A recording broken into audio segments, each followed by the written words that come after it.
BT의 새벽 5분 세상 읽기 오늘 심층 탐구 시간인데요. 요즘 뉴스 보면 참 혼란스러우시죠? 극단적인 롤러코스터를 타는 경제 지표부터 일상 속 소비 윤리까지 참 다양한 일들이 벌어지고 있거든요. 네, 쏟아지는 기사들이 워낙 많고 또 정보가 넘쳐나니까요. 맞습니다. 그래서 오늘 저희가 이 방대한 소식들 사이에서 숨겨진 맥락을 쫙 연결해 드리려고 합니다. 오늘 하루 딱 가장 잘하는 사람이 되실 수 있게 핵심 인사이트만 깔끔하게 요약해 드릴게요. 바로 시작해 볼까요?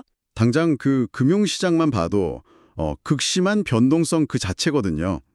코스피 시장에서 외국인이 하루 만에 무려 7조 원어치를 팔아치웠어요. 와, 역대 최대치로 7조 원이요? 네.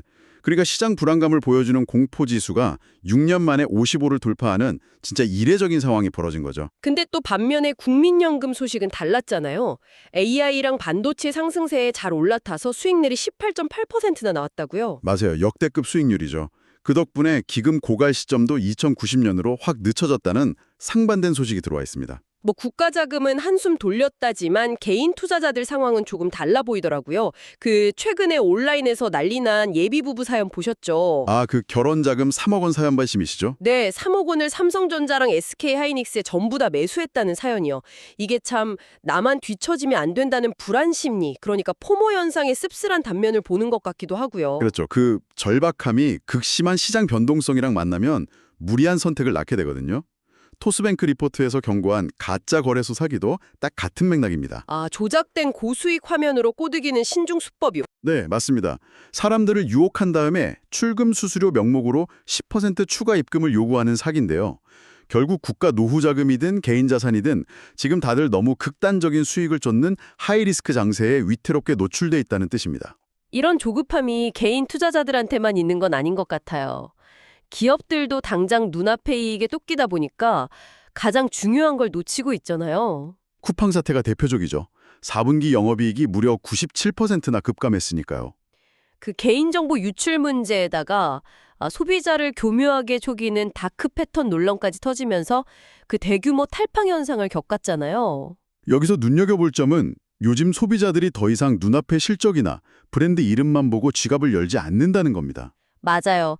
발등에 피가 날 정도로 명백한 불량인 180만 원짜리 샤넬 운동화 환불을 거부한 사태도 참 황당했죠. 정말 황당한 내용이죠. 철장 속 사양 고양이를 끔찍하게 학대해서 만드는 루아커피 불매운동도 같이 생각해 볼 수 있습니다. 결국 소비자의 신뢰나 윤리적 기준을 무시하는 기업은 아무리 화려한 파워를 가졌어도 순식간에 외면받을 수 있다는 뼈아픈 교훈이죠. 신뢰를 잃고 흔들리는 건 국내외 정책이나 외교 무대에서도 마찬가지인 것 같습니다. 엄격하게 중립적인 시각에서 팩트만 짚어보죠. 최근에 이재명 대통령이 29억 원 호가의 분당 아파트를 매물로 내놓았습니다. 네, 보도된 내용만 보면 다주택자나 투기 세력을 규제하고 부동산 시장을 정상화하겠다는 정책적 의도를 실제 행동으로 보여주려는 행보라는 평가가 나오죠.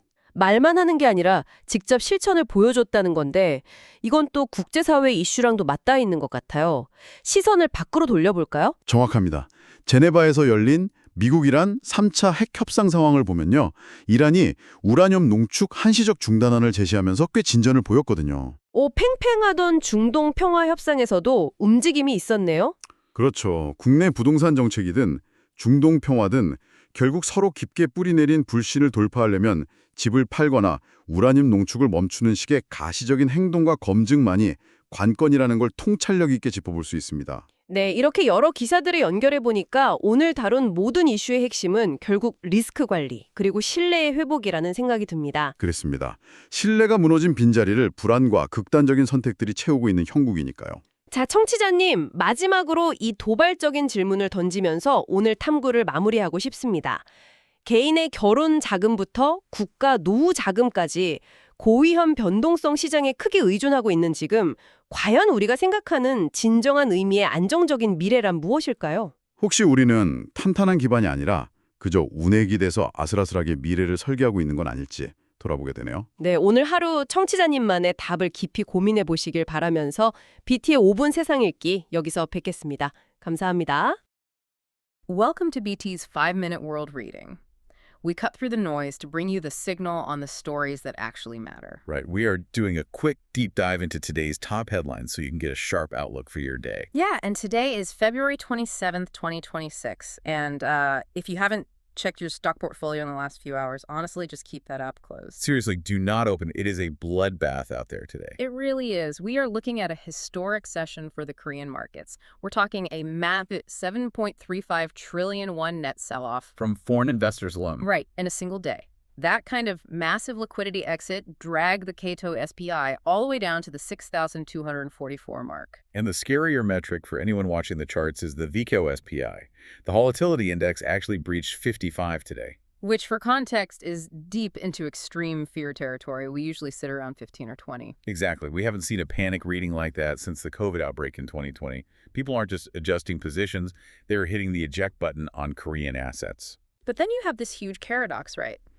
While the market is melting down today, the National Pension Service just dropped their performance report for last year. Oh, right, the 18.8% return. Yeah, it's glowing. They profited over 231 trillion won last year, which theoretically delays the fund's depletion by 30 years, all the way to 2090. It looks incredible on paper, but you have to look at how they made that money. It was almost entirely from riding the AI and semiconductor boom, Samsung Electronics, SK Hynix. The exact same tech stocks that are getting completely slaughtered today. Exactly. They basically made 5 years' worth of payouts in 12 months by betting heavy on tech. But today's crash proves how dangerous that concentration risk is. So if the semiconductor cycle actually turns down, that pension safety net could just evaporate. It is a money-printing moment that masks a huge structural risk. So the market is punishing risk, but in the corporate world, the market is actually punishing a breach of trust. Look at Coupang. Yeah, Coupang hit record revenue at 49 trillion won, but their fourth quarter operating profit plummeted 97%. Down to just 11.5 billion won.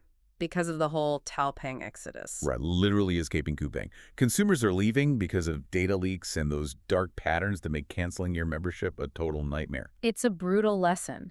You can have the most dominant logistics network, but if your users feel manipulated, trust disappears, and so do your margins. Trust is incredibly expensive to lose.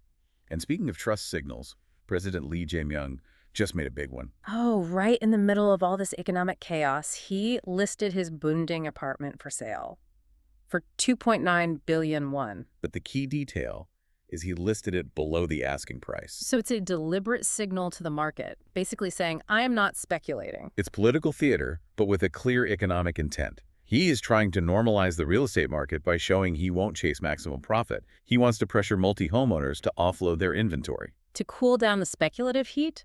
But the crazy part is while the president is selling to play it safe, we have that viral story of a newlywed couple doing the exact opposite. Oh, the couple who put their entire 300 million won housing fund into tech stocks. Yes, they went all in on chips. They bought Samsung at basically 200,000 won and SK Hynix at 1 million won. Aiming for 1 billion won. It's the definition of FOMO gambling.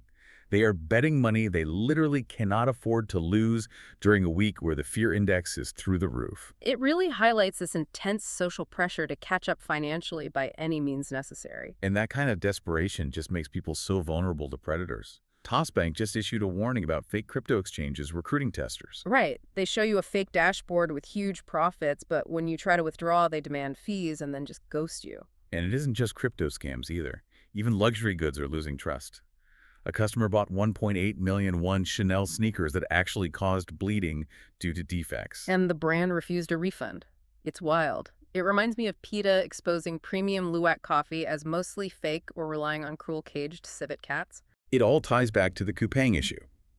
Consumers are realizing that a high price tag absolutely does not guarantee trust or quality anymore. So to synthesize all of this, today's theme really is volatility in values, whether it's a chaotic stock market corporate trust or ethical consumption. Right when the numbers on a screen disconnect from reality, people panic. The smart move right now is looking for fundamentals that actually exist. Exactly. So here's a thought for you to explore today. In a world where indices swing 200 points a day and luxury brands ignore quality, where are you actually placing your trust? That is the big question. See you tomorrow morning for another insight.